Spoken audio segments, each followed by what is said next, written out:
아멘. 할렐루야. 오늘은 레위기 7장의 강해 설교를 계속해서 나누길 원합니다. 사랑하는 성도 여러분, 그리고 이 영상을 보고 있는 그리스도인들 여러분들에게 제가 당부의 말씀 또한 권면의 말씀을 드리고자 합니다. 날마다 강해 설교는 나누고 있는데 이 강해 설교의 교훈의 대상이, 책망의 대상이, 바르게 함의 대상이, 하나님의 의를 교육하기에 유익한 이 성경의 저작 의도와 대상과 교훈의 목적이 바로 우리의 삶이 정결히 거룩히 하나님 앞에서 구별되어야만 된다는 것을 여러분 날마다 잊으시면 안 됩니다. 왜냐하면 제가 이 말씀을 왜 드리냐면 우리 필요한 교회가 코로나19 사태가 터지자마자, 그렇죠? 터지자마자 모임 예배를 오프시켰어요. 여러분, 모임 예배를 오프시켰다라는 것은 자동적으로 오토매틱으로 뭐를 여러분들에게 실천하라고 말씀드리는 거냐면 예배는요 삶이잖아요. 그렇죠? 주일날만 나와서, 금요일에만 나와서, 수요일에만 나와서 드려지는 시간만이 예배의 시간이 아니에요. 와서 2시간, 3시간, 그렇죠? 2부 순서까지 하면 4시간, 5시간 드려지는 그것만이 예배가 아니라는 것입니다. 예배는 거룩해야 돼요. 할렐루야. 우리가 화목제 가운데에서 감사제에 대해서 나눴습니다. 서원제에 대해서 나눴어요. 자원제에 대해서 나눴어요. 여러분, 이것 가운데에서 그 화목제물의 그 제물을 이웃과 함께 나눠 먹을 때에 어떻게 했다고요, 여러분? 그렇게 구별된 가운데에서 나눠 먹었다는 거예요. 여러분, 그 어떠한 부정함을 입지 않은 상태에서 있는 자들만이 그 화목제물의 예물에 대하여서 잔치에 참여하였을 때 그 예물도 거룩해진 뿐만 아니라 그 모든 제사의 예배지요. 예배가 하나님 앞에 거룩히 향기로운 제사로 올려진다라는 거예요. 여러분, 이것을 왜 여러분들이 잊고 지내시는지 모르겠습니다. 제가 여러분들의 개인적인 삶, 어디를 오가고 누구를 만나고 어떤 자리를 갔는지 저는 다 몰라요. 하지만은 적어도 여러분들이 날마다 강해 설교를 듣고 또한 그것을 삶 가운데 실천하고 있는 분들이라면 여러분, 매사의 범사 가운데에서 여러분들이 코로나19에 대하여서 여러분들이 어떻게 행동하셔야 될지 여러분들 잘 아셔야만 합니다. 여러분, 식당에 가셔서 밥을 먹는 것도 삼가하시고요. 여러분, 어떠한 가족들의 모임과 같은 것도 삼가하십시오. 여러분, 삼가하셔야 돼요. 그리고 음식을 나누어 먹는 것 지금 삼가하셔야 될 때입니다. 이걸 챙겨줘야지, 저걸 챙겨줘야지. 여러분, 그러다가 행하라도 부지 중에 범죄한 것도 죄이듯, 여러분, 부지 중에 만약에 코로나19에 걸린다라고 여러분 생각해 보세요. 지금은 이동을요, 지금 자제해야 될 때입니다. 세상에 속하여 있는, 즉 예수님을 믿지 아니하는 자들이 무분별하게 행동한다고 해도 그들의 행위를 본받아서 똑같이 행동하면 안 된다는 거예요, 여러분. 다시금 말씀드립니다. 우리 이 시대에 꼭 필요한 교회 공동체는요, 코로나19가 터지자마자 모임 예배를 오프시켰습니다. 인터넷 예배로 전환하고 더욱더 하나님의 말씀을 사모하는 그 거룩함을 갖추기 위해서 강해 설교를 여러분들 성경 강론을 시작했는데 그게 왜 여러분들한테 인지가 안 되는지 모르겠어요. 인지가 안 되는지 모르겠어요. 여러분, 분별함을, 거룩함을 잊어버리면 여러분 안 됩니다. 할렐루야. 제가 구구절절 여러분들에게 개인적으로 이름을 불러가면서 그러지 마세요, 그러지 마세요 하지 않겠습니다. 여러분들을 제가 지금 드리는 말씀 여러분 각별히 들으시고 지금 특히나 레위기 7장에 대해서 나누고 있습니다.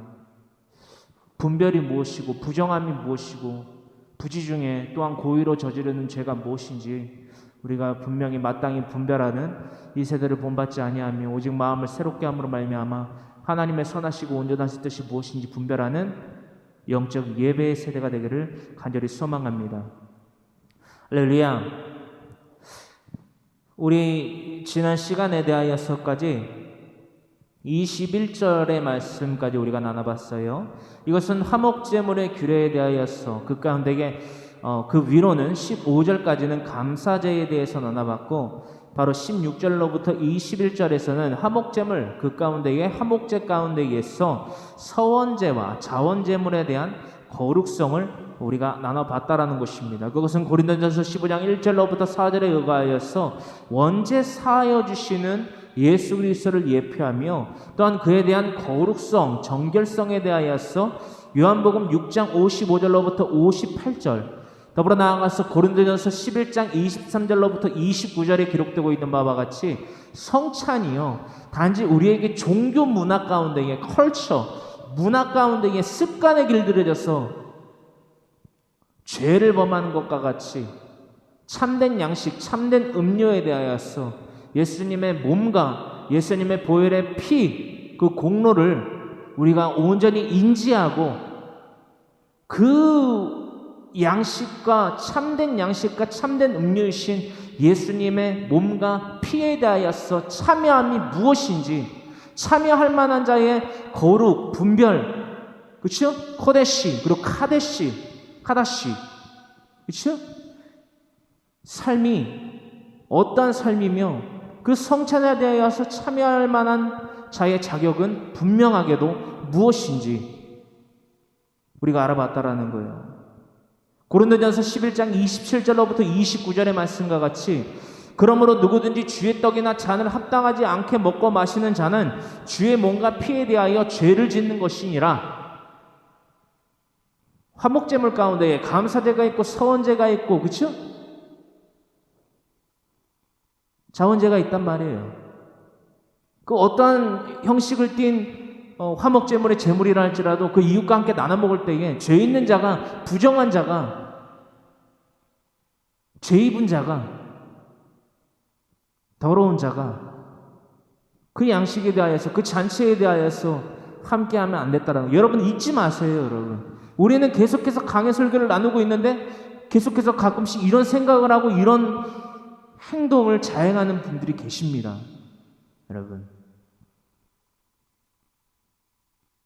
사랑이 아직도 무언지도 모르고, 여러분들 잘 생각해 보세요. 출애굽기 12장의 말씀 가운데에 모세와 하나님과, 그렇죠? 이스라엘 백성들이 사랑이 없기 때문에 자신들만 유월절 재앙을 패사흐, 그렇죠? 가월절, 유월절이라고 하는 유월절 재앙을, 그렇죠? 맞이하면서 그 유월절 재앙에 대한 장자의 죽음을 당하지 않기 위해서 사랑이 없어서 자신들만 어린 양의 피를 좌우 문설중 임방에 바르고 자신의 이웃들과, 그렇죠? 이스라엘들만 들어가서 어린 양과 혹은 염소를 이웃의 개체수와 함께 개체수의 수에 따라서 잡아 먹었냐는 거예요. 아침이 되어서까지 남은 것이 있다면 다 불살랐냐는 거예요. 사랑이 없어서? 아니요. 사랑은 말입니다, 예수 그리스도께서 우리에게 행하라 말씀하신 사랑은요, 거룩이 기반이 되어야만 합니다. 거룩성 없이, 분별성 없이 내 생각과 내 말과 내 뜻으로 행하는 그 사랑, 이것도 사랑이야. 이 사랑도 하라고 하셨어 라고 하면서 하나님도 섬기고 내 이웃도 우상으로 섬기는 그런 죄를 범하면 안 된다라는 것을 우리는 다시금 상기시켜 드립니다. 날마다 있는 분들이 있어요. 날마다 있는 분들이 있어요. 그러면 안 돼요, 여러분. 그러므로서 고린도전서 11장 28절, 사람이 자기를 살피고 그 후에 이 떡을 먹고 이 잔을 마실지니 주의 몸을 분별하지 못하고 먹고 마시는 자는 자기의 죄를 먹고 마시는 것이니라. 우리가 집사의 직분에 대하여서도, 그 자격에 대하여서도, 감독자의 그 자격에 대하여서도 우리가 알아봤습니다. 무엇이 자격입니까? 하나님의 말씀으로 제 집안을 잘 다스리는 자. 날마다 이 영적인 이 거룩한 부담감이 우리에게 있냐는 거예요. 하나님의 말씀으로 내 집안을 잘 다스리는 이 거룩한 부담감이 이 코데시 카다시의 삶에 대한 이 분별함이 있냐라는 거예요. 이 거룩함이 있냐라는 거예요. 이 거룩한 이 분별에 대한 부담감이 있냐는 거예요, 여러분. 여러분들이 스스로에게 물어보세요. 나는 과연 하나님의 말씀으로 내 자녀를 양육하는 그 책임을 가지고 그 사명을 가지고 살아가는 자인가? 아니면 내 자식들이, 내 남편이, 내 아내가 뭘 먹을지, 뭘 마실지, 뭘 입을지를 대해서만 물론 중요해요. 근데 그것만 생각하고 있지는 않는가? 여러분, 그거는 부수적으로 따라오는 것입니다. 그 시야의 복에 대하여서 여러분 나누기 원합니다. 그 시야의 복은 누가 받는 거예요? 순종하는 자, 즉 회개의 삶을 사는 자가 받는 것입니다. 지금 고린도전서 11장 23절부터 29절에 나눴던 말씀, 어제도 나눴던 이 말씀이 바로 그 핵심이라는 거예요. 코데시 카다시, 독사조의 삶, 하나님께 영광을 올려드리며 날마다 나아가 하나님을 배우는 하나님의 말씀 성경 66권을 날마다 강론하여 내 집안을 잘 다스리고, 할렐루야, 그들의 영혼의 구원을 위해서 날마다 경성하는 자에게도 무릎 꿇고 하나님께 부르짖는 모세와 같은, 아브라함과 같은, 이사야 선지자와 같은, 예수님과 같은 경성하는 자의 기도를 드리는 자들이 되어야만 된다라고 날마다 여러분들에게 목이 터져라, 날마다 강론하면서 여러분들에게 교훈과 책망과 바르게 함과 하나님의 의에 대해서 날마다 나누고 있는데, 여러분들은요 남의 얘기인가 봐요. 여러분 어떻게 해야 돼요? 여러분 제가 때로는요 여러분 가만히 보고 있어요. 여러분들이 어떻게 행동하는가, 여러분들이 무슨 말을 하는가 한번 듣고 있다고요. 여러분 심각해요. 여러분 거룩성을 왜 자꾸 잃어버리는 것입니까? 모임 예배가 오프되어서 거룩함을 잃어버리는 것입니까? 첫 단추부터 잘못 깬 거지요. 그거는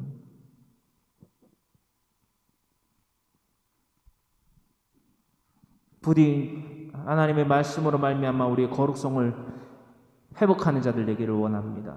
할렐루야. 분별 거룩 없는, 우리가 말하는 사랑이 자행되고 있는 이 세대에 우리가 마땅히 분별해야만 됩니다. 요한복음 21장 15절로부터 예수님께서 부활하신 이후에 제자들과 40일 동안 함께 계실 때에 베드로에게 물어보세요. 베드로야, 네가 날 사랑하느냐? 내가 주를 사랑하나이다. 또다시 물으세요. 베드로야, 네가 나를 사랑하느냐? 또 물어보세요. 네가 나를 사랑하느냐? 예수님 말씀하십니다. 내 양을 치라, 내 양을 먹이라. 여러분, 우리들의 삶 가운데에 그리스도의 삶, 더군다나 예수님을 믿는다라고 하는 그리스도인의 삶을 살아가는 자들은요, 하나님의 양을 치고 하나님의 양을 먹이는 것입니다. 이게 무엇입니까? 하나님의 말씀, 그 하늘 양식, 신령한 것을 날마다 내 자녀에게 먹여야만 돼요. 여러분, 불고기 여러분 해갖고 먹이는 게 아니고요, 갈비탕을 끓여갖고 먹이는 게 아니고요. 여러분, 하늘 양식을 먹이지도 않는 가운데에 광야에서 우리 조상들이 먹었던, 이스라엘 백성들이 먹었던 만나 메추라기를 날마다 공급해 준들 내 자녀는 죽어요. 여러분, 내 부모는 죽어요. 멸망한단 말이에요. 왜 우리가 날마다 이것에 대한 분별을 갖지 못하는지 모르겠습니다. 우리의 옛사람이 계속 인이 박혀 있는 거예요. 박혀있는 돌을 굴러온 돌이 빼내야 된다는 말이에요. 굴러온 돌은 뭐예요? 하나님의 말씀이란 말이에요. 강력한 하나님의 말씀에 굴러온 돌이 우리 안에 임박혀있던 박힌 돌을 빼내야 된다는 것입니다. 유교병의 상과 같던 이 박혀있는 돌이 무교병의 삶인 하나님의 말씀이 와서 빼내야만 된다는 거예요. 할렐루야. 아직도 이 작업이 여러분들에게 이행되지 않은 분들이 있는 것 같습니다. 날마다 여러분 경계하십시오.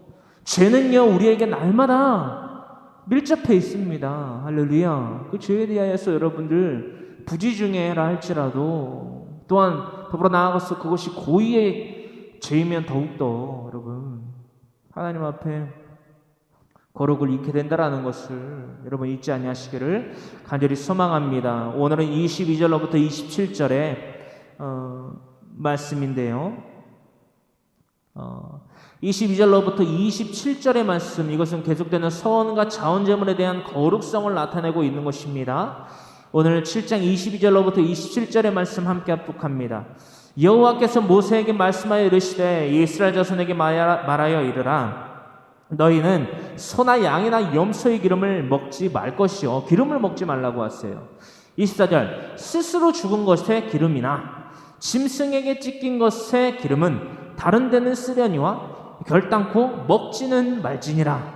어떤 장막을 쳤는데 이 다른 데에 쓰는 게 무엇일까 한번 연구를 해봤더니 대부분 뭐냐면 장막을 짓잖아요. 장막, 그러니까 성막 말고 장막, 각기의 처소, 그러니까 거주하는 처소, 장막. 그걸 짓을 때에 장막에 이 가죽의 덮개, 외피에다가 이 기름을 바르는 거예요. 그러니까는 이 23절에 소나 양이나 염소의 기름 먹지 말고 24절에 스스로 죽은 것의 기름, 짐승에게 찢긴 것의 기름 쓰라는 거예요. 근데 다른 데는 쓰는데 이 다른 데의 용도가 뭔지 조금 알아봤더니 대부분 이 보온 있잖아요. 보온, 음식으로 섭취하는 것 이외에 보온력, 그렇죠? 그리고 발에 물에 들어갈 때 있으면은 발에 옷에 이렇게 이렇게 신발에 이렇게 바르는 어떠한 방수제와 같은 역할, 방풍제나 방수제 역할로 쓰였던 것으로 사료가 됩니다. 참고하시고요. 문화에 대한 것이어서 말씀을 드렸습니다. 25절의 말씀, 사람이 여호와께 화제로 드리는 제물의 기름을 먹으면 그 먹는 자는 자기 백성 중에서 끊어지리라. 그러니까 화제가 뭔지 여러분 잘 아시죠? 화제로 드리는 제물의 기름을 먹으면 그 먹는 자는 자기 백성 중에서 끊어지리라. 그러니까 여호와께 드리는 성물에 대한 범죄에 대한 속죄제, 그렇죠? 속건제에 대한 속성이 나타나 있는 것이지요. 25절에는 강력히. 26절, 너희가 사는 모든 곳에서 새나 짐승의 피나 무슨 피든지 먹지 말라. 그러니까 피에 대해서는 근절하라는 거예요. 먹지 말라, 단호하게. 27절, 무슨 피든지 먹는 사람이 있으면 그 사람은 다 자기 백성 중에서 끊어지리라. 그러니까 우리나라에서 저는 이제 국밥류를 좋아하는데, 순대국밥도 좋아하는데 지금 잘 못 먹고 있죠. 코로나19로 인해서 먹는다고 해도 포장으로 해오거나 배달을 시켜 먹고 이러는데, 이 선지국은 이제 이 유대인들은 특히나 못 먹는 거죠. 그렇죠? 역사적으로 하나님 명령이기 때문에, 율법이기 때문에, 613가지 365-248의 토라이기 때문에 못 먹는단 말이에요. 왜냐? 그 사람은 무슨 피든지 먹는 사람이 있으면 그 사람은 다 자기 백성 중에서 끊어지리라. 이것은 단지 이스라엘의 국민으로서의 자격을 박탈하는 것뿐만이 아니라 멸망을 의미하고 있는 거예요. 그러니까 거룩성에 대한 율법이죠. 거룩에 대한 율법. 이것이 서원과 자원제물에 대하여서 특히나 화제의 속성 가운데에 그 가운데에 하나님께 드리는 제사의 제물 가운데에 화제 가운데에서 드려지는 그 피에 대한 거룩성의 명령이라는 거룩성에 대한 명령이라는 것을 우리는 알 수 있게 됐다라는 것입니다. 이미 여러분 우리가 알아본 바와 같이 하목제의 규례 중에 위 사항에 대하여서, 즉 레위기서 7장 22절로부터 27절의 말씀에 대한 속성은요, 이미 우리가 나눈 바가 있습니까? 없습니까? 있다라는 거예요. 몇 장이죠? 3장이죠. 레위기서 3장 17절에 기록되고 있는 바와 같이 너희는 기름과 피를 먹지 말라. 이미 말씀을 3장에서 말씀하여서 모세에게 기록하게 하셨다라는 거죠. 성령의 감동으로 말미암아 너희는 기름과 피를 먹지 말라. 이는 너희의 모든 처소에서 너희 대대로 지킬 영원한 규례니라. 유대인이라면, 이스라엘 백성이라면 이 피와 기름에 대하여서는 먹지 말라는 거예요. 특히나 어떤 제물, 화제로서 하나님께 드려지는 제물에 대하여서 그것을 먹지 말라. 이것은 도둑질과 동시에서 거룩함을 잃어버리는 죄이다. 그러므로써 너희가 이것을 주의하라, 잊지 말라라고 해서 말씀을 드렸다는 거예요. 특히나 여러분 피를 먹지 말라고 되어 있어요. 27절에 대하여서. 그렇죠? 그래서 이스라엘 사람들은요 이 음식을 섭취합니다. 그래서 제가 오늘 자료 화면을 준비했는데요, 우리 성도님들께서 영어를 잘 하시는 분들도 계시지만 좀 낯서신 분들도 있기 때문에 제가 읽어드릴게요. KOSHER 이라고 돼 있어요. 이것을 바로 코셔라고 말을 합니다. 한글로 코셔라고 해요.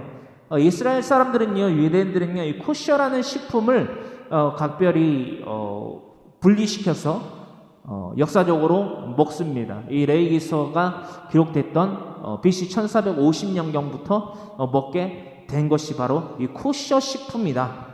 이 코셔 식품, 그때는 뭐 이제 코셔라고 안 했고요, 가쉐르라고 했습니다. 가쉐르, 카샤르 따라하십니다. 카쉐르. 이것은 피에 대하여서, 더불어 나아가서 기름에 대하여서 근절하여 정제해 놓은 식품을 이 코셔 식품이라고 합니다. 히브리어로는 가쉐르라고 합니다.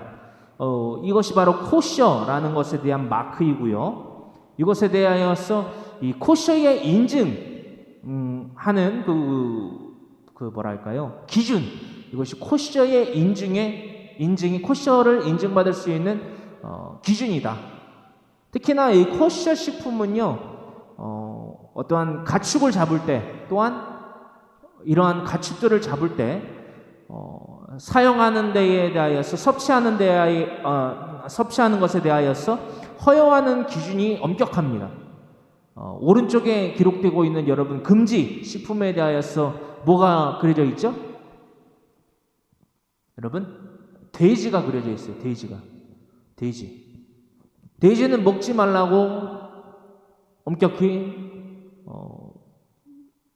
금지되어 있는 식품이에요. 특히나 이 코셔 식품은요, 반추동물, 즉 이제 되새김질을 하는 고기만을 먹을 수 있습니다. 가축의 고기만을 먹을 수 있어요. 이 되새김질은요, 여러분, 뭐랄까요, 이 오버히트와는 다릅니다. 오버히트라고 하죠. 오버히트라고 하는 게 맞는데, 오버히트를 하는 것과는 달라요.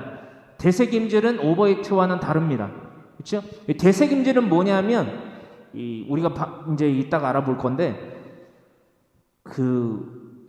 특히나 소의 기준에 대해서 우리가 알아봤을 때요, 여러분, 소에 대하여서 알아봤을 때 4개의 위가 있다라고 했잖아요. 사위라고 해서 4개의 위가 있어요. 소는 특히 이 4개의 위를 갖고 있는 이 소가요, 그저 첫 번째로 음식을 섭취해서 그것을 대장에까지 보내는 것이 아니라 위 4가지의 위 가운데에 첫 번째나 두 번째의 위에 뭐 담아놨다가 그것을 다시 개어내요. 그래서 입안으로 다시금 밖으로 인에 들어갔던 것이 바로 다시 나와요. 그래서 입 안에서 다시금 그것을 되씹습니다. 연구 결과에 의하면요, 어떤 연구까지 해봤냐면, 젖소도 소잖아요, 여러분. 참 신기하더라고요. 제가 이것을 연구를 하면서 좀 알아봤는데 신기한 게 뭐냐면, 젖소가 있잖아요. 되새김질을 하잖아요, 여러분. 소기 때문에. 내장 구조가 똑같거든요. 우리가 알고 있는 우리가 한우 좋아하잖아요, 여러분. 한우 맛있죠? 그죠? 한우, 그 소와 이 젖소가 내장 기관이 똑같단 말이에요. 소기 때문에, 카우이기 때문에. 그래서 젖소도 되새김질을 하기 때문에 봤더니만 되새김질을 자주 하는 소와 안 하는 소를 또 연구를 비교를 해봤더니, 되새김질을 자주 하는 소가 되새김질을 자주 안 하는 소보다 이 우유를 짜내는 배출량이 상당히 현저히 많다라는 연구 결과가 나와 있다라는 것을 확인했습니다. 참 이 되새김질, 그래서 여러분들 제가 이제 말씀드리고 싶은 거는 2가지인데, 오늘 좀 생각났던 게 한 가지는, 지금 이제 균과의 지금 싸움이잖아요, 여러분. 그렇죠? 그래서 저랑 제 아내가 오늘 뭘 했냐면, 정말 몇 년 만에 결혼 반지를 뺐어요. 결혼 반지를 빼서 그렇죠? 소독 폼, 손세정제 이걸로 이 반지를 씻었어요. 여러분들 이 반지를 이렇게 돌려보시고 살짝 띄워보시면은 그 안에, 여러분, 지금 다른 곳은 말라 있어도 그것은 약간 습기가 있어요. 그래서 매스컴에서도 얘기를 해주는 게 뭐냐면, 이 반지를 자주 빼서 여러분 손도 씻고 이 반지도 씻어주는 게 이 보건 건강에 상당히 이롭다고 합니다. 필요한 거라고 해요. 이 균이 엄청 많대요, 대장균이. 이 반지가 덮고 있는 살과 그 반지 내면에 대장균이 많다고 합니다. 그래서 여러분들 참고하셔서 개인 위생을 철저히 해주시기를 바랍니다. 할렐루야. 더불어 나아가서 두 번째는 뭐냐면요. 좀 까먹은 것 같은데 제가 이따 생각나면 말씀드릴게요. 네. 레위기서 11장에서 우리가 이 코셔 식품에 대하여서 카세르 식품이죠. 카세르라는 그 식품에 대해서 레위기서 11장에서 우리가 알아볼 거예요. 오늘은 안 알아볼 거예요. 왜냐하면 11장에서 우리가 많이 알아볼 것이기 때문에 이것에 대해서 미리 이제 말씀을 이제 요약해서만 드리자면 코셔 식품의 대표 특징은요.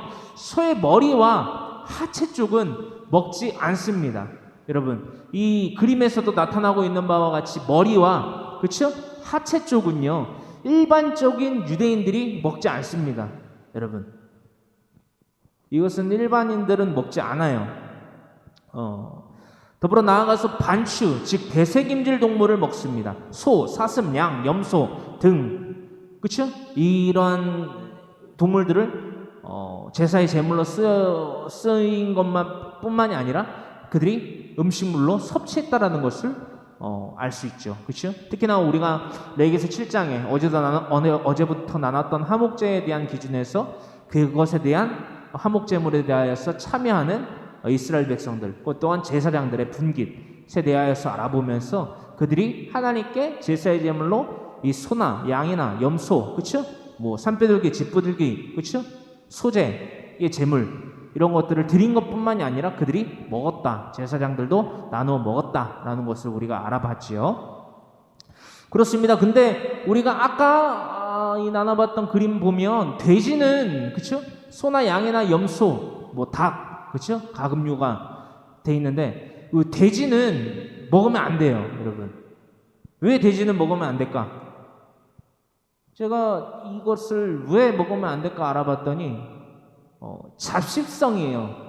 소나 양이나 염소는 채식을 하거든요. 풀을 뜯어요. 근데 이 돼지는 잡식성이에요. 잡식성이 뭐죠? 채식만을 하는 게 아니라 이게 있으면 이것도 먹어요. 육식을 하기도 한다는 거예요. 육식도 하고 채식도 하는 것이 이 돼지를 금지하는 가장 큰 이유이다라기 때문입니다. 그러니까 사람이 주는 음식물 중에 반추동물이 아닌 것, 그렇죠? 이것에 대해서도 중요하거든요. 사람이 주는 음식물들의 찌꺼기들 가운데에, 그러니까 짬이라고 하죠. 음식물, 찌꺼기를 만약에 줘요. 먹이로 주는데 그 가운데에서 반추동물이 아닌 것이 뭐 섞여 있거나 뭐 이런 것도 주의해야 되는, 그럼으로써 돼지는 엄격히 구약에서 먹지 말아야 될 가축으로서 분류되고 있다라는 것을 우리는 알아볼 것입니다. 레위기서 11장에 언급된 것들을 섭취한 돼지를 유대인이 먹을 수 없기 때문에 그렇죠? 이것을 금지했다. 심지어 여러분 곤충들도 먹어도 됩니다. 레위기서 11장에 근거하여서 우리가 두 구절만 알아볼 텐데 곤충들도 먹어도 되는데 이것을 사실 이 말씀만을 가지고 분리해내기가 유대인들한테는 상당히 껄끄러웠나 봐요. 힘들었나 봐요.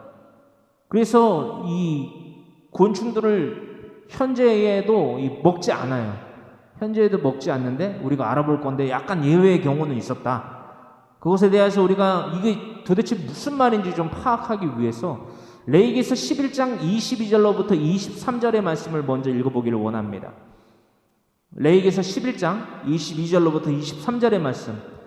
그러니까는 곤충을 먹어도 되는데 그것을 분별하고 구별하기가 힘들어서 아예 곤충을 아직까지도 안 먹어요, 사실. 그러니까 재래시장을 제가 에후다 마켓을 가봤거든요. 근데 곤충으로 만들어진 어떤 뭐 스낵조차도 없더라고요, 간식조차도. 그러니까 안 먹는 거죠, 그 나라에서는. 분별하기가 좀 힘들어서. 그것에 대해서 좀 알아보기를 원해요. 이거 먹어도 되거든요. 먹어도 되는데 분별하기가 힘들어서 안 먹는 거예요. 레위기서 11장 22절의 말씀으로부터 23절 말씀 함께 합독합니다. 곧 그 중에 메뚜기 종류와 배짱이 종류와 귀뚜라미 종류와 팥중이 종류는 너희가 먹으려냐. 그러니까 먹으라는 거거든요. 먹으라는데 이게 이 종류라고 하다 보니까는 어원을 살펴봐도 이렇게 써져 있어요. 그래서 이것들을 종류라고 하니까 종과 류는 큰 맥락이거든요. 어찌 보면 소맥락이지만 그렇기 때문에 이것들을 분별하기가 힘들다는 거죠. 어떤 것들은 배짱이를 닮아 있지만 사촌격이에요. 그러니까 배짱이가 아닌 것들일 수도 있는 거잖아요. 배짱이 과가 아닐 수도 있는 거고 종이 아닐 수도 있는 거고 류가 아닐 수도 있는 건데 내가 봤을 때는 비슷해 보여서 먹는다. 근데 그게 만약에 율법을 범하는 거다. 그럼 죄가 돼버리는 거잖아요. 그래서 굳이 그것을 위험을 감수하고 그것을 먹지 않겠다라고 해서 문화적으로 그런 이 레위기에서 11장 22절에 기록되고 있는 곤충들을 팔지도 않고 사지도 않고 먹지도 않아요. 조리도 하지도 않아요. 지금 현지의 유대인들도 그죠? 23절 오직 날개가 있고 기어다니는 곤충은 다 너희가 혐오할 것이니라. 그러니까 날개가 있어요. 메뚜기 날개 있어요? 없어요? 있어요? 그 메뚜기 까 중에서 날개 비슷한 것이 있는 것도 있고 막 그런다면 메뚜기 중에 날개가 있는 것도 있고 없는 것도 있고 막 그런단 말이에요. 그러니까는 분별하기가 힘드니까 사람들이 유대인들도 이 레위기에서 11장 23절의 말씀에 대하여서 먹지 않는 거죠, 아예. 그러니까 이것에 대해서 생각을 하면서 연구를 하면서 묵상을 해보니까 뭐냐면 죄가 이런 모습이 아닌가, 그죠? 우리의 눈에 봤을 때 분명히 날개가 있거든요. 날개가 있으면 먹어야 돼요, 말아야 돼요, 여러분? 먹지 말아야 되는 거잖아요. 근데 배가 고파요. 배가 고픈 상태에서 메뚜기를 봤는데 날개가 있어요. 근데 우리가 생각하기를 이건 지금 메뚜기인데 먹어야 되는 거잖아요. 22절에 보면 먹어도 되는 건데 날개가 있어. 근데 우리가 배가 고프니까 그것을 날개가 없다라고 보는 거죠. 그러니까 양심을 속이는 거죠. 그러니까 죄가 이런 것이 아닐까. 정말 이 메뚜기에 대한 율법은 그런 교훈을 정말 묵상 가운데에서 크게 오늘날 받기도 하였다라는 것을. 근데 23절 하반절에 이렇게 기록되어 있잖아요. 다 너희가 혐오할 것이니라. 오직 날개가 있고 기어다니는 곤충은 다 너희가 혐오할 것이니라. 그러니까 메뚜기가 기어다녀요? 안 기어다녀요? 가끔 기어다녀요. 그렇죠? 그런 기준들이 있었다. 레위기에서 11장 22절로부터 23절 아직까지도 그것을 지키는 자들이 있으나 이런 메뚜기를 먹는 자가 있었어요. 여러분, 메뚜기를 먹는 자가 있었다. 레위기에서 11장 22절로부터 23절의 말씀에 대하여서 메뚜기를 먹는 자가 있었다. 그러니까 율법을 지키고 살아가는 자인데 메뚜기를 먹었어. 이게 뭐냐면요, 여러분, 우리가 어제도 나눴지만 하나님 안에서 거룩과 분별뿐만이 아니라 거룩과 분별 가운데 살아가면 이 자유함을 누린다는 거예요. 이것이 바로 신약의 인물이 신약의 인물 가운데에 우리가 이제 알아볼 건데 이게 특징이에요. 율법을 즐거이 지켜 행하는 자유함을 입는 자의 삶, 바로 우리들의 삶이 되어야만 할 것입니다. 이 교훈을 받기를 원합니다. 마태복음 3장 4절에 어디예요? 마태복음이 어디예요? 구약이에요? 신약이에요, 여러분? 신약이에요. 마태복음 3장 4절에요. 이 메뚜기를 먹는 자가 있었습니다. 제가 어원에 대해서도 제가 좀 알아봤어요. 이것이 과연 레위기에서 11장 22절로부터 23절에 기록되고 있는 그 메뚜기가 이 신약 말씀 마태복음 3장 4절에 기록되고 있는 메뚜기와 동일한가? 동일합니다. 동일해요. 일단 한글로 표기했기 때문에 다른 것을 똑같이 적어놓은 것이 아니라 똑같은 것을 똑같이 적어놨어요. 제가 그래서 히브리어와 헬라어 언어에 대하여서 어원에 대하여서까지 연구를 하여서 여러분들에게 참석하여 나눕니다. 마태복음 3장 4절에 기록된 바와 같이 세례요한은요, 약대가 뭐죠, 여러분? 특히나 그시아의 복을 받아 누린 욥, 그렇죠? 욥이 받은 처음도 받았고 훗날에도 받은 그 복, 그 가운데에서 약대를 엄청 많이 받았거든요. 이 약대가 뭐냐면 바로 낙타입니다. 낙타. 이 낙타의 털로 옷을 기어 입고 이 석청이 뭐냐면 꿀이에요, 꿀.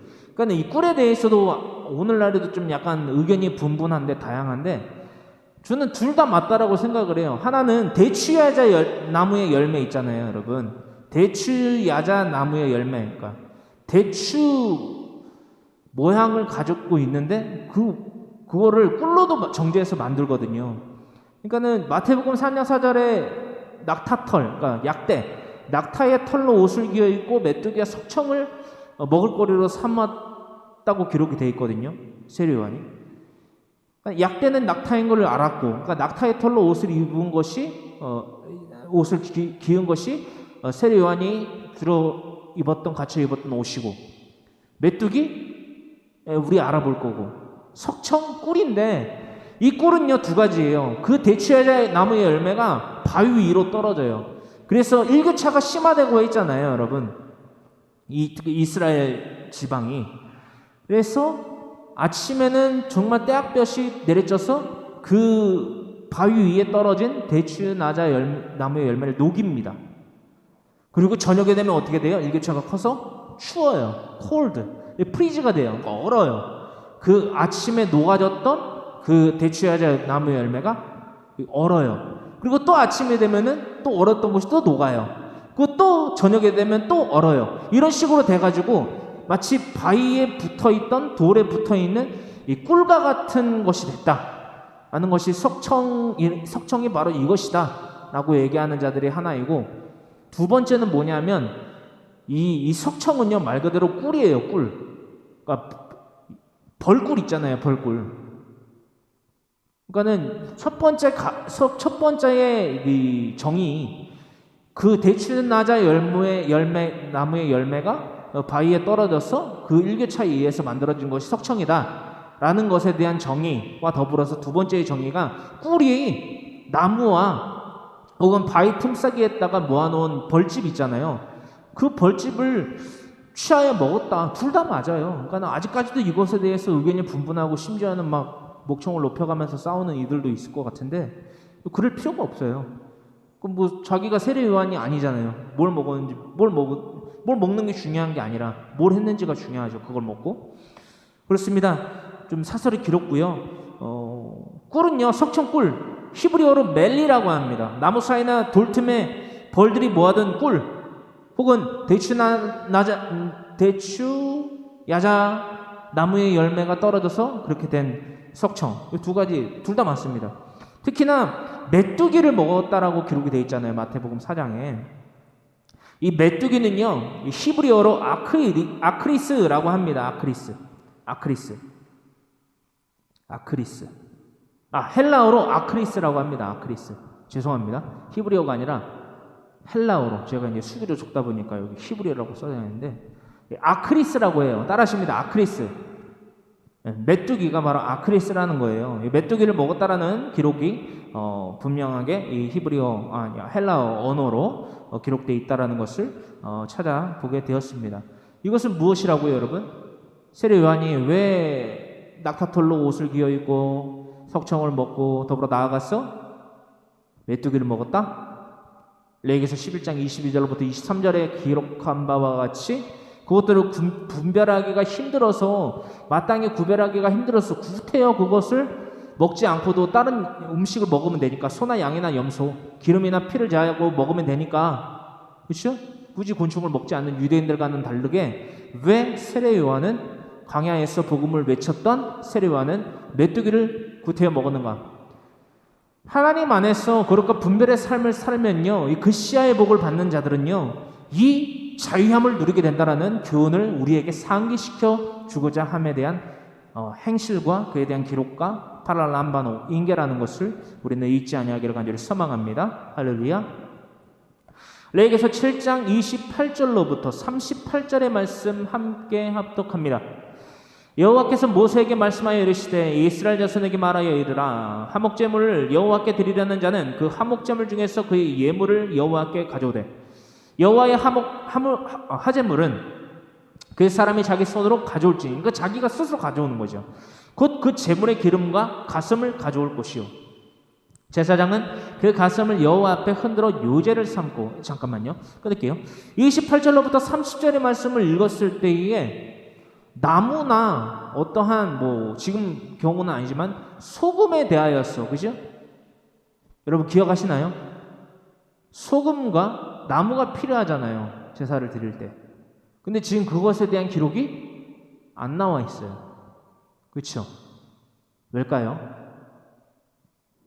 공동으로 쓰여지는 제사의 도구였다라는 것을 다시금 우리는 파악하게 된다라는 것입니다. 특히나 이 화목제물의 규례 가운데에서는요, 우리가 나눠봤던 강해설교 출애굽기 29장 24절로부터 28절, 그러니까 29장을 다 참고하시는데 특히나 24절로부터 28절의 강해설교를 참고하시기를 바랍니다. 레위기서 7장 28절로부터 38절의 말씀, 화목제물의 규례에 대하여서는요, 출애굽기 29장의 강해설교, 그 가운데 24절로부터 28절의 말씀을 특히 참조하시면서 살펴보시면 좋겠습니다. 여러분들이 작성하신 강해설교 노트를 참석하시면 더 좋겠지요? 그렇습니다. 그렇게 이 나무와 번제단에 쓰여지는 나무죠. 번제단에 쓰여지는 나무죠.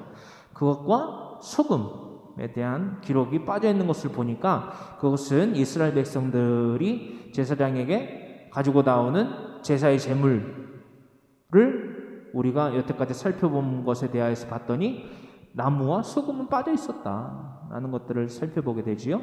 31절, 그 기름은 제단 위에서 불사를 것이며 가슴은 아론과 그의 자손에게 돌릴 것이며 또 너희는 그 화목제물의 오른쪽 뒷다리를 제사장에게 주어 거제를 삼을지니 아론의 자손 중에서 화목제물의 피와 기름을 드리는 자는 그 오른쪽 뒷다리를 자기의 소득으로 삼을 것이니라. 스탑.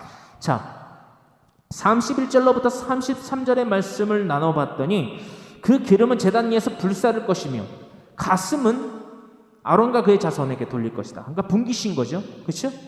33절, 화목제물의 피와 기름을 드리는 자는 그 오른쪽 뒷다리를 자기의 소득으로 삼을 것이니라. 그러니까는 제사장의 분깃은요, 그렇죠?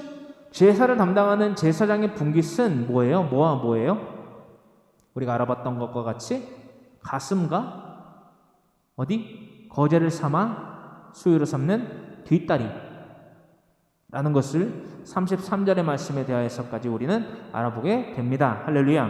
34절, 내가 이스라엘 자손의 화목제물 중에서 그 흔든 가슴과 든 뒷다리를 가져다가 제사장 아론과 그의 자손에게 주었나니 이는 이스라엘 자손에게서 받을 영원한 소득이니라.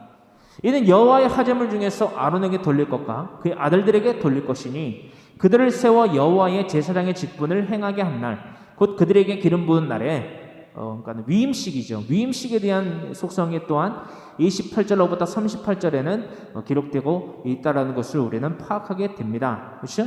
위임식 제사에 대한 규례 또한 우리는 알아보게 되고 있다라는 것입니다. 그것을 또한 참고해서 적어두시고요. 36절, 곧 그들에게 기름 부은 날에 여호와께서 명령하사 이스라엘 자손 중에서 그들에게 돌리게 하신 것이라 대대로 영원히 받을 소득이니라. 그러니까는 제사장의 직분을 맡고 있는 자들은요, 이 하나님의 말씀에 구약의 말씀으로부터 봤더니만 무소유가 아니에요. 그렇죠? 왜냐하면 그들은 이 땅에서의 어떤 노동을 통해 갖고 분깃을 얻는 자들이 아니라 제사를 드리러 나온 예외자들의, 그렇죠? 제물에 대하여서 일부를, 그렇죠?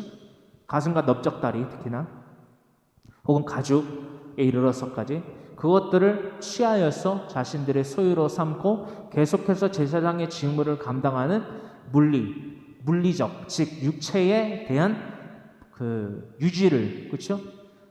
계속해서 나아갔다. 근데 이 관점이 구약에만 기록이 되어 있냐? 아니에요. 여러분. 아니에요. 마태복음 10장과 누가복음 10장에도 기록이 되어 있고요. 우리가 어제도 나눠봤던 말씀에도 있고 오늘 나눠보게 될 말씀에도 있다라는 거예요. 그러니까 이 말씀을 참 그러니까 사도 바울이 그랬거든요. 적음에도 풍족함 가운데도 적음 가운데에서도 심지어는 자족함 가운데에서도 감사한다. 그러니까는 세례 요한과 같이 낙타의 털로 옷을 귀어 입고 메뚜기와 석청을 먹는다고 해도 늘 감사하는 거예요. 늘 기쁜 거예요. 왜요? 뭘 먹는지 뭘 마시는지 뭘 입는지가 중요한 게 아니라 메뚜기보다 더 나은 것을 먹을 수도 있는데 그것을 위안 삼고 삶의 목적으로 삼는 게 아니라 이것을 먹고 내가 비록 비천함 가운데에서 조금 남들보다 더 천한 것을 먹고 좀 덜 먹고 하더라도 무엇을 위해서 살아가는지 그 삶의 목적을 위해서 살아가는 지향점 그 목표가 중요하다라는 것을 우리는 알게 된다라는 거예요. 할렐루야. 그러니까는 저를 포함한 주의 종들은요 물질에 욕심낼 필요가 있어요 없어요? 없어요. 없으면 없는 대로 성도들을 통하여서 믿음의 연보가 드려지는 것이 풍족하게 드려지면 풍족한 가운데서 더욱더 열심히 예수 그리스도의 복음을 위해서 사명자로 있는 힘을 다해서 목숨을 다해서 뜻을 다해서 정성을 다해서 살아가면 되는 거예요. 파수꾼의 역할을 하면서. 뭐 판공비네 뭐네 뭐 품위 유지비네 좋아요. 받으세요. 받으시는데 받은 만큼 일하세요. 받은 만큼 일하는 자가 되고 제가 먼저 그 말을 저한테 해야겠네요. 받은 만큼 하세요. 근데 저는 받은 것보다 전 더 하고 싶어요. 더 해야 돼요. 할렐루야. 제 이 말씀을 자랑으로 혹은 누구를 정죄하기 위해서 드리는 말씀이 아니고요. 그래야 돼요. 하나님께서 복음으로 말미암아 파수꾼으로 세우신 자들은 그래야 돼요. 그게 뭐예요? 주의 종이에요. 할렐루야. 당파 싸움 하지 말고 뭐하러 헛되고 헛된 영광을 위해서 그렇게 당파 싸움 하는지 모르겠어요. 할렐루야. 이와 같이 모세에게 명령하셨더라라고 하면서 38절을 기록하고 있습니다. 38절까지의 말씀요. 레위기서 7장 28절로부터 38절의 말씀의 핵심은요 다음과 같습니다. 우리가 참고해야 될 말씀이에요. 고린도전서 9장 7절의 말씀 또한 이렇게 기록되고 있습니다. 고린도전서 누가 기록한 거예요, 여러분? 사도 바울이죠. 바울이 이렇게 기록했단 말이에요. 그러니까 이 문제의 핵심은 이거예요. 너희가 이 나라 이 땅의 백성으로서 우리 대한민국에도 이 납세의 의무라는 게 있잖아요. 세금의 의무, 그렇죠? 그리고 이 속전세, 그러니까 생명의 속전이라는 것이 출애굽한 이스라엘 백성들이 시내 광야에서 성전의 세겔로 그 생명의 속전을 냈던 것과 같이 이 사도 바울도 신약의 시대에 대하여서 고린도 교회 교인들에게 이렇게 말을 했다라는 거예요. 고린도전서 9장 7절의 말씀입니다. 함께 합독합니다. 누가 자기 비용으로 군 복무를 하겠느냐? 그러니까 누가 자기 비용을 내서 군 복무를 해요? 대한민국 기준으로 봤을 때도 여러분 국민의 의무로서 남자가 대한민국에 태어나면은 그렇죠? 대통령의 아들이라고 해도 뭘 지켜야 돼요? 국방의 의무를 지켜야 돼요. 그러니까 신검이라고 하거든요. 신체 검사를 해서 이 사람은 그러니까 국방의 의무를 다할 수가 없는 사람이다 라고 하는 사람들은 상근 예배역이나 이제 옛날에는 방이라는 게 있었는데 지금도 있나? 방위산업체. 전 잘 모르겠어요. 방위산업체를 안 가봐서. 어쨌든 그런 이 공공 근로를 하는 그 부서로 보낸단 말이에요. 그래서 거기서 이제 복무 기간을 거기서 이제 보내는 건데 대체죠, 대체. 군복무 대체라고 하는데 그런 자들을 포함해서 국방의 의무를 하는 자들이 자기 돈으로 국방의 의무를 합니까? 여러분, 나라를 지키는데 뭘로 가요? 세금으로. 그렇죠? 이스라엘 백성들이 개수를 해서 이스라엘 백성들을 그렇죠? 예배를 드린다고 하는 우리 오늘날의 삶 가운데 그리스도인들의 삶을 살아가고 있는 성도의 삶을 살아가는 자들이 마땅히 이 구약에서는 생명의 속전 성전세, 신약에서도 성전세를 냈던 것과 같이 예수님도 성전세 내셨잖아요. 베드로에게 낚시하라고 그래가지고, 그렇죠? 근데 지금 아직까지도 뭐 이 성전세를 내야 되나 말아야 되나 이 얘기를 하는 이들이 종종 보여요. 근데 이제 많이 이제 오프되어 있는데, 어쨌든 그런 것처럼 이 사도 바울이 이 얘기를 했단 말이에요. 누가 자기 비용으로 군복무를 하겠느냐? 누가 포도를 심고 그 열매를 먹지 않겠느냐? 누가 양떼를 기르고 그 양떼의 젖을 먹지 않겠느냐? 신령한 것을 뿌리고, 그러니까 신령한 것을 사모한다라고 하고 신령한 것을 받기 위해서 날마다 여러분 예배라는 것을 드리러 교회 공동체로 모이는 자들이, 잘 들으세요 여러분, 오해의 소지가 있기 때문에 내가 11조를 낼 수 있는 육적인 노동을 할 수 있는 사람이에요. 소득이 있어요. 근데 11조를 내지 않아요? 좋습니다. 11조 내지 않아도 지옥 안 가요. 지옥 간다는 소리 없어요. 11조 안 낸다고. 없어요. 성경 어디에도 없어요. 11조뿐만이 아니라 뭐 필요하면 교회 공동체 확장을 위해서 뭐 건축원금을 내요. 건축원금 안 내면 지옥 갑니까? 안 가요, 여러분. 주일헌금 안 내면은 지옥 갑니까? 안 가요, 여러분. 근데 제가 말씀드렸죠. 내가 경제적인 이 활동을 하는, 노동을 할 수 있는 힘을 주셔서 노동을 해서 수확이 있으면 그것에 대해서 하나님께 믿음으로 연보를 바치는 것은 성도의 자세이며 자격이에요, 여러분. 할렐루야. 생명구속전 그 성전세는요, 구약이나 신약이나 가장 두드러지는 핵심은요, 자격이에요. 가장 기본적인 성도의 자격임을 우리가 잊지 아니하기를 간절히 소망합니다. 우리는요, 레위기 7장의 강해 설교를 통해서 거룩과 구별, 그렇죠? 가데시 그리고 코데시의 삶,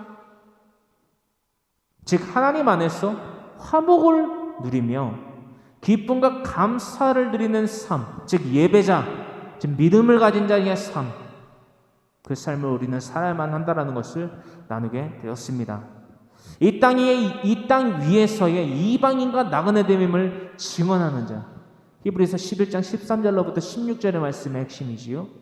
이런 믿음을 증거하는 자가 되기를 간절히 소망합니다. 성경 66권과 경성하는 자의 기도를 통해서 오늘도 이 한날의 괴로움으로 우리가 복음의 일꾼 되어서 내 부모와 내 남편과 내 아내와 내 자녀와 내 친지와 이웃과 범사 가운데 만나는 그 함께하는 그 모든 형제들에게 예수 그리스도의 복음을 가감없이 여러분 담대하게 전하는 믿음 가진 자의 삶을 살아가기를 간절히 소망합니다.